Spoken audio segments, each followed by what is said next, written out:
Hello दोस्तों, कैसे हो आप सब। Welcome back to job university. मैं हूं प्रकाश। जैसा कि आपको पता है कि आईसीएआर में असिस्टेंट के पोस्ट में 462 वैकेंसीज निकली हुई है और ICAR institutes and ICAR headquarters दोनों ही जगह पोस्टिंग के लिए ये वैकेंसी निकली हुई है और सैलरी काफ़ी अच्छी आपको मिल रही है। लेवल 6 एंड लेवल 7 का पे स्केल आपको मिल रहा है।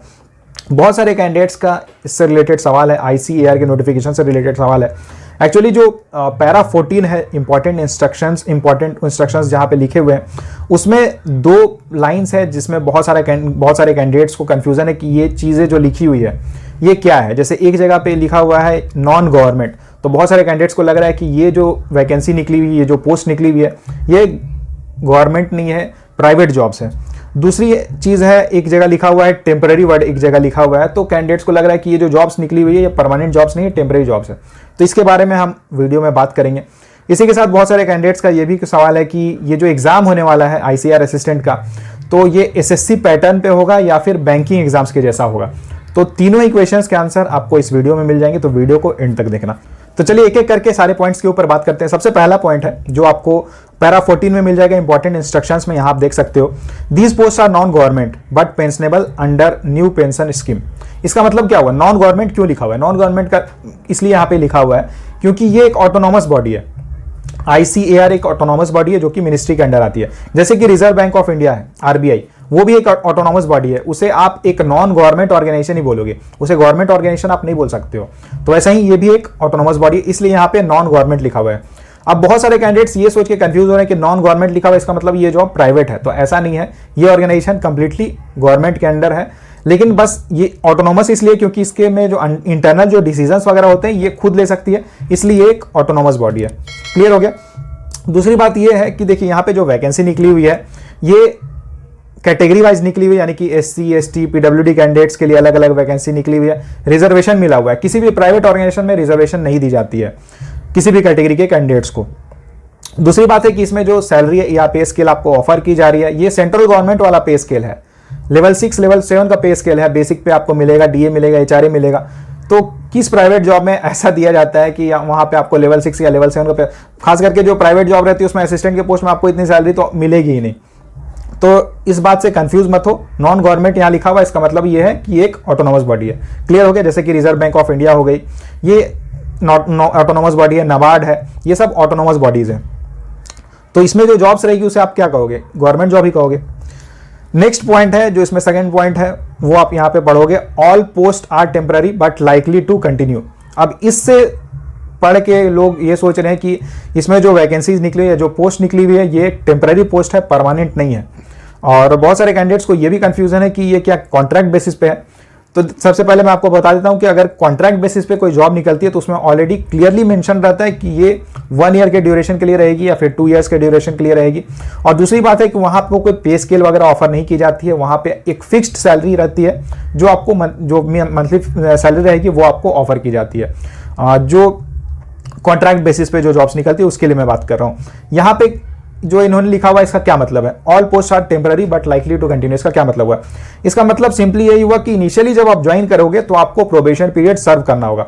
देखिए किसी भी गवर्नमेंट ऑर्गेनाइजेशन में अगर आप ज्वाइन करोगे तो आपको 1 ईयर का या 2 ईयर का या फिर 3 इयर्स का प्रोबेशन पीरियड सर्व करना होता है। और जब आप प्रोबेशन पीरियड सर्व कर रहे होते हो उस समय तक, जब तक आपका प्रोबेशन पीरियड चलता है उस समय तक आपकी जॉब टेम्पररी रहती है। प्रोबेशन पीरियड जब आपकी कंप्लीट हो जाती है उसके बाद आपको एक कंफर्मेशन लेटर मिलता है एंड उसके बाद आपकी जॉब परमानेंट हो जाती है। जैसे मैंने जिस ऑर्गेनाइजेशन में ज्वाइन किया है, तो जिस ऑर्गेनाइजेशन में ज्वाइन किया था अभी जहां मैं वर्क कर रहा हूं, तो यहां पे क्या था, पहले जो 2 इयर्स था, 2 इयर्स का प्रोबेशन पीरियड था, तो उस 2 इयर्स में मेरी जो जॉब थी ये एज टेम्पररी थे। हालांकि मतलब ऐसा कुछ होता नहीं है, परमानेंट जॉब ही रहती है, लेकिन पेपर पे यही लिखा रहेगा कि ये प्रोबेशन पीरियड सर्व कर रहे हैं तो इनकी जॉब टेम्पररी है।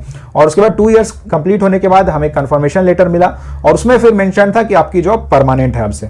तो ऐसा ही होता है, जितने भी ऑर्गेनाइजेशन होते हैं जिसमें भी आप ज्वाइन कर लो सब में ऐसे ही होते हैं। एसबीआई में भी अगर आप ज्वाइन करते हो तो उसमें 2 इयर्स का प्रोबेशन पीरियड इनिशियली आपको सर्व करना होता है और ये जो 2 इयर्स का पीरियड रहता है इसमें आपकी जॉब टेम्पररी रहती है। कोई भी ऐसा नहीं बोल सकता है कि मेरी जॉब परमानेंट है जब आप प्रोबेशन पीरियड सर्व कर रहे हो। एक बार आपकी प्रोबेशन पीरियड कंप्लीट हो गए उसके बाद आपकी जॉब परमानेंट हो जाएगी। तो सेम चीज यहाँ पे इन्होंने मेंशन की हुई है, लिखने का तरीका थोड़ा डिफरेंट है, all post are temporary but likely to continue, काफी कंफ्यूजन क्रिएट करता है। तो इसलिए मैं आपको क्लियर कर दे रहा हूं कि यहाँ पे जितनी भी जॉब्स है सारी परमानेंट पोस्ट में वैकेंसी निकली हुई है, तो आपको अच्छे से तैयारी करनी है। नेक्स्ट, कैंडिडेट्स का जो कंफ्यूजन है, बहुत सारे कैंडिडेट्स ने पूछा है कि जो एग्जाम पैटर्न है ये कैसा रहेगा, एसएससी के जैसा रहेगा, बैंक्स के जैसा रहेगा। तो सबसे पहले तो मैं आपको बताता हूं कि आप सिलेबस देखो। सिलेबस में अगर आप देखोगे तो पूरा एसएससी का सिलेबस है, एसएससी की पूरी सिलेबस है। एग्जाम का जो पैटर्न है ये बिल्कुल एसएससी के जैसा है। तो इससे क्लियर है कि ये जो एग्जाम होने वाला है, जो एग्जाम का पैटर्न रहेगा, जिस लेवल के क्वेश्चंस पूछे जाएंगे, एसएससी के जैसा रहेगा। तो अगर आप ऑलरेडी एसएससी सीजीएल की तैयारी कर रहे हो तब तो बहुत अच्छी बात है, आपको बहुत ज्यादा बेनिफिट मिलेगा इस एग्जाम में। अगर आप अभी तक बैंकिंग एग्जाम्स की तैयारी कर रहे थे तो देखिए अभी बहुत सारे बैंक्स हैं जिनकी नोटिफिकेशन अभी डिले हो चुकी है, पोस्टपोन हो चुकी है। तो इसका आपको पूरा फायदा उठाना है और आपको इस टाइम को डेडिकेट करना है इस एग्जाम के लिए। आईसीएआर असिस्टेंट के लिए बहुत ही अच्छी जॉब है और ग्रुप सी की पोस्ट है, लेकिन सैलरी बहुत अच्छी आपको मिलेगी। तो प्रिपरेशन बहुत अच्छे से करो। बहुत सारे कैंडिडेट्स, बहुत सारे लोग ऐसे हैं जो लोग इस बात का हल्ला उड़ा रहे हैं कि ये टेम्परेरी जॉब है तो इसमें अप्लाई मत करो, या फिर ये गवर्नमेंट जॉब नहीं है, प्राइवेट जॉब है तो इसमें अप्लाई मत करो। तो इन सब बातों पे आप प्लीज ध्यान मत दो और ध्यान मत भटकाओ, फोकस होकर प्रिपरेशन करो। वो लोग आपकी लाइफ बर्बाद करना चाहते हैं क्योंकि उनको पता है उनका तो कुछ होने वाला है नहीं, कहीं सिलेक्शन होने वाला है नहीं, तो वो चाहते हैं कि ज्यादा से ज्यादा लोगों की लाइफ को वेस्ट किया जाए। तो इसलिए ये सब बाकी फालतू की जो अफवाहें होते हैं ना वो उड़ाते रहते हैं, अलग अलग जगह पे, अलग अलग यूट्यूब चैनल्स पे जाके कमेंट कर रहे हैं कि इस जॉब में अप्लाई मत करो, ये टेम्परेरी जॉब है, कॉन्ट्रैक्ट बेसिस पे है, परमानेंट नहीं है। तो फालतू की बातें हैं, सारी चीजें मैंने आपको क्लियर कर दी है, बाकी अब आपके ऊपर है। और मैं यही आपको कहूंगा कि आप अप्लाई जरूर करो और एग्जाम के लिए तैयारी करो, क्योंकि अभी जून में एग्जाम होने वाला है, प्रीलिम्स एग्जाम, तो उसके लिए आप अच्छे से प्रिपरेशन करो। और बीच में कोई अभी एग्जाम भी नहीं है तो आपको पूरा टाइम मिल जा रहा है पढ़ाई के लिए। तो बाकी अच्छे से आप फोकस्ड वे में प्रिपरेशन करो। इसके रिगार्डिंग मैं एक कंप्लीट डिटेल्ड स्ट्रेटजी लेकर आऊंगा, तो वीडियो को आप जरूर देखना।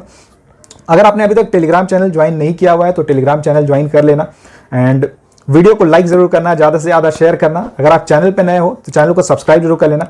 और इससे रिलेटेड अगर आपका कोई डाउट रहता है, कुछ भी कंफ्यूजन रहता है तो आप मुझे कमेंट करके पूछ सकते हो। Thank you.